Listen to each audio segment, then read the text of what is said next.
Laurence Derbeck, bonjour, bienvenue à l'émission Femmes et Entrepreneurs. Donc, je dois dire, de jour en jour, je suis de plus en plus ébahie parce que je reçois des femmes dans tout secteur d'activité. J'aurais jamais pensé qu'une femme dont c'était pas forcément la vocation initiale se décide un jour à reprendre une scierie. Donc, parce que le bois, c'est quand même technique. Alors, présentez-vous et expliquez-nous comment vous en êtes arrivé à reprendre cette entreprise.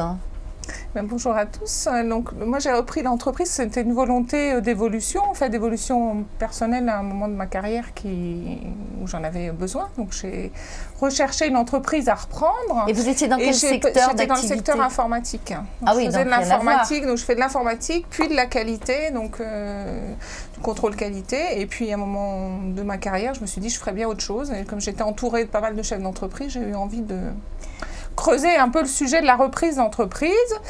Et je suis arrivée sur la scierie parce que ça faisait partie des entreprises qui m'attiraient. Ah d'accord, donc vous aviez quand même défini un secteur d'activité qui vous ramène à au bois, à la terre. Pour moi, c'était plutôt la terre. Alors le bois ou autre chose, je ne savais pas encore, mais la terre, oui, puisque je suis issue d'une famille d'agriculteurs.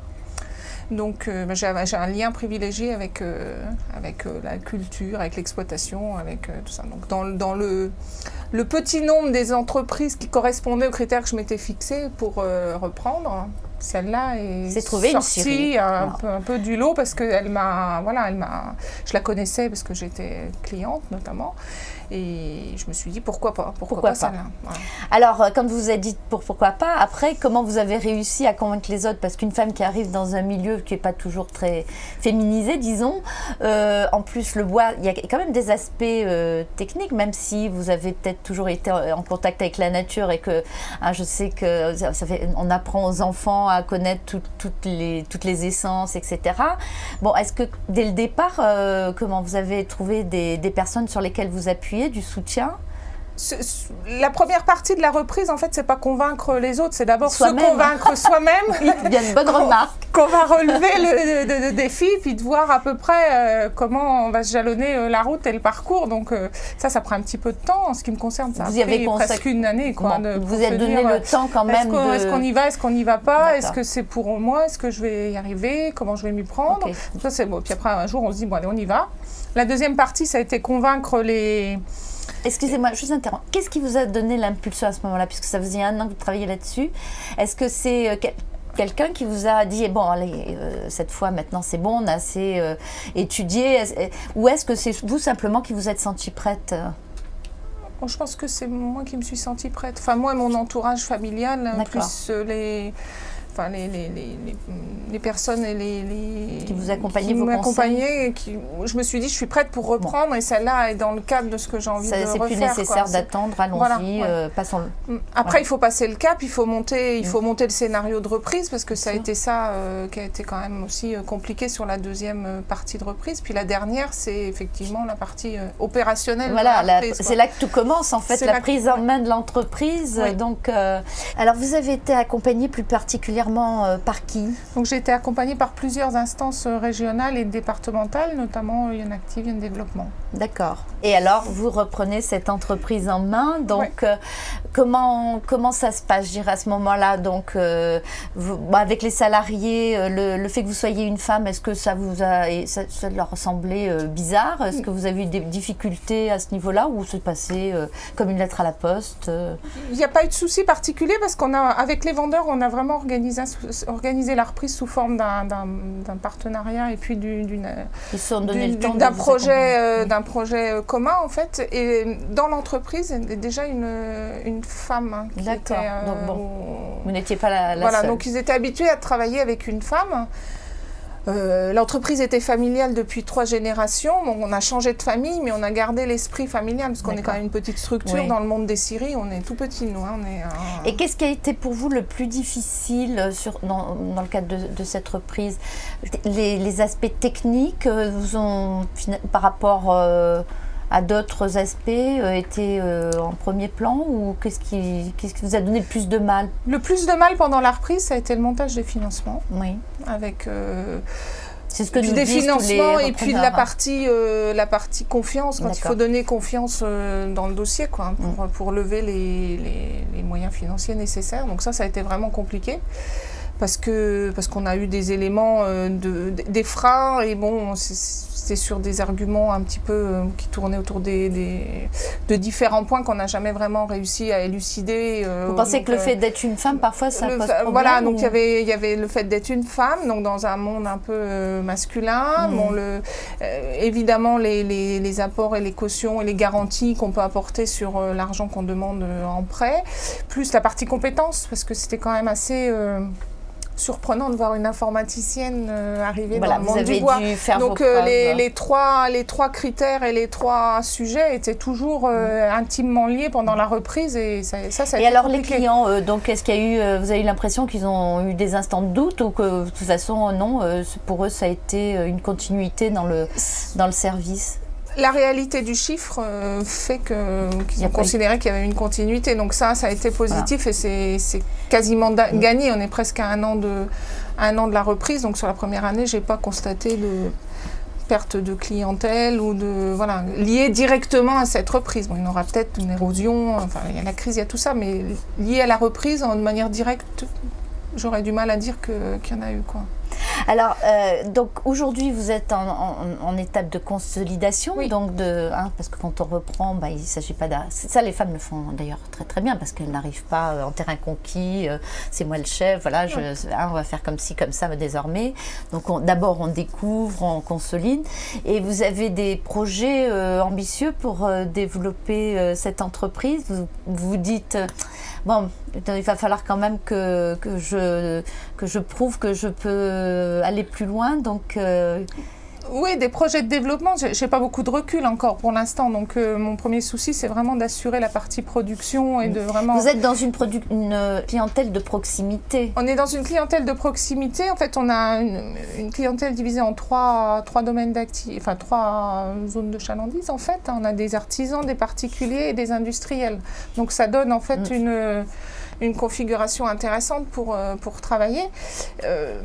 Moi, mon premier objectif, c'est d'essayer de consolider les trois. Et puis, c'est l'équipe de production, surtout, parce que moi, sans l'équipe de production, je suis rien. C'est bien joli de développer, mais il faut que ça suive derrière. Voilà, la partie compétences techniques, elle est sur l'équipe de production que j'ai reprise en l'état, qui tous les emplois ont été gardés. Donc, ça, il faut renforcer cette partie-là pour qu'on ait les moyens de développer encore plus, et éventuellement de faire des projets, je ne sais pas, apporter de la valeur ajoutée au sciage, je sais pas, on pense au rabotage, on pense au séchage, on peut penser à plein de choses dans le bois, mais déjà il faut accompagner cette reprise, parce qu'il n'y a pas que le chef d'entreprise qui arrive, il y a aussi l'existant qu'il faut recomposer, et puis après former éventuellement à des nouvelles techniques, à des nouveaux... Ok. Alors, est-ce que vous avez le temps, en plus, de vous occuper des autres? Est-ce que vous avez des fonctions dans des associations? Vous êtes dans des clubs, le temps, je le prends. Je ne l'ai pas forcément, mais on essaie de le prendre. Oui, la preuve, vous avez pris du temps pour venir ici. Alors, vous me disiez que vous étiez sortie de la Syrie et que vous avez foncé en voiture. Nous sommes reconnaissantes parce que ça vous a pris une partie de l'après-midi, mais c'est bien aussi de montrer que les femmes peuvent aller dans tout secteur d'activité et qu'il n'y a aucune raison qu'elles ne le fassent pas, même en n'étant pas forcément issues du métier à l'origine. Donc, vous en êtes la preuve, et ça se passe plutôt bien. Donc en tout cas, voilà. Donc c'est déjà bien de reprendre une entreprise. Et donc, alors, vous adhérez à des clubs d'entrepreneurs? Oui, on a différents. Moi, j'ai adhéré dans des organismes patronaux, sur des syndicats sur la filière bois, par exemple. Ouais. Et puis, je fais partie de clubs et d'associations. Donc, l'association des femmes chefs d'entreprise, par exemple, des clubs qui sont près des consulaires, ce genre de choses. Puis c'est quand même important de ne pas rester isolé, de ne pas... on peut se rapprocher. Dans Lyon, on a plusieurs instances sur le Sénonais, sur l'Auxerrois, qui nous permettent de ne pas rester isolés, sous forme de club ou sous forme de... Alors aujourd'hui, donc, de quoi êtes-vous la plus fière, Qu'est-ce qui vous rend motivé, qu'est-ce qui est votre carburant au quotidien, donc qui vous fait avancer? Donc la fierté d'être allé dans ce domaine, d'avoir réalisé un rêve, qu'est-ce qui vous... C'est une force et puis, enfin, j'allais dire force et faiblesse, ou une fierté puis une peur. En fait, ce qui motive tous les matins, c'est de réussir la journée, de réussir tous les défis qu'on a relevés jour par jour.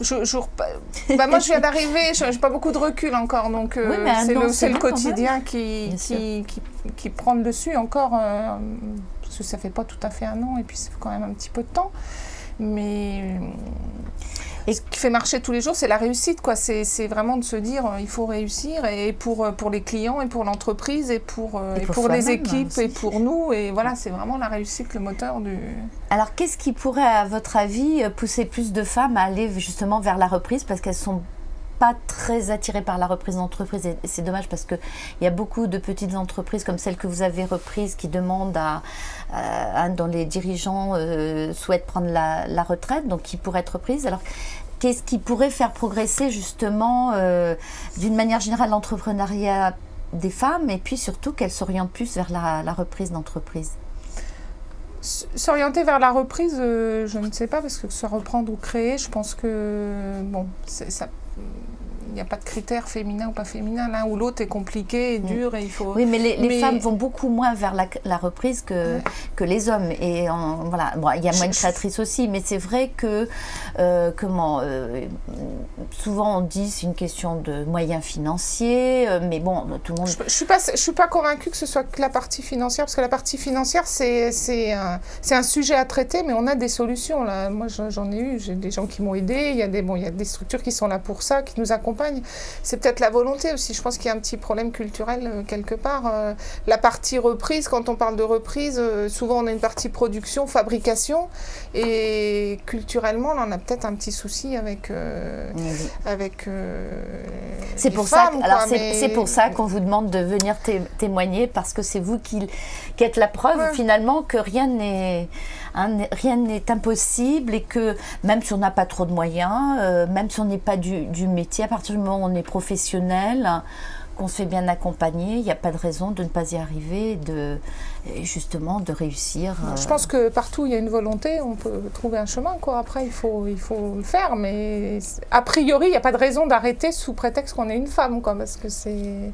Mais écoutez, je suis contente de vous l'entendre dire, et puis encore une fois, c'est mieux le fait que ce soit vous qui le disiez, vous en êtes la preuve, et je vous remercie, puis je souhaite que justement cette reprise continue à bien se passer, et que vous continuez à y prendre beaucoup de plaisir et à développer l'entreprise. Bien, merci beaucoup. Merci.